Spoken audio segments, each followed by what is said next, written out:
প্রতীক্ষা ছিল কবে উদ্বোধন হবে যমুনা রেল সেতু। অবশেষে প্রতীক্ষার অবসান হল। বাংলাদেশ রেলওয়ের আয়োজনে উদ্বোধন হল দেশের দীর্ঘ রেল সেতু। সেতুটির দৈর্ঘ্য 4.8 kilometre.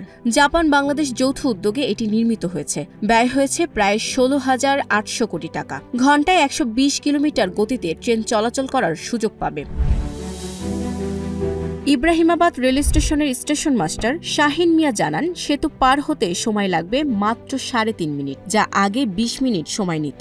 Railway chief engineer Tanvirul ইসলাম বলেন, সেতুর ডেকে গ্যাস পাইপলাইন ও বিদ্যুৎ লাইন স্থাপনের মাধ্যমে উত্তরবঙ্গের অর্থনৈতিক সম্ভাবনাকে ত্বরান্বিত হবে।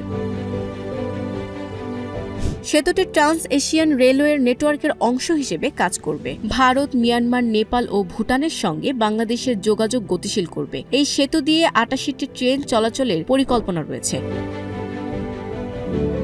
প্রকল্পের শুরুতে এই সেতুর নাম ছিল বঙ্গবন্ধু শেখ মুজিব রেলওয়ে সেতু। অন্তর্বর্তী সরকার দায়িত্ব নেওয়ার পর সেতুর নাম পরিবর্তন করে নাম রাখা হয় যমুনা রেল সেতু। নতুন রেল সেতু 50টি পিলারের ওপর 49টি স্পেনে নির্মিত হয়েছে। এই সেতুতে ঘণ্টায় 120 কিলোমিটার গতিতে ট্রেন চলাচল করতে পারবে।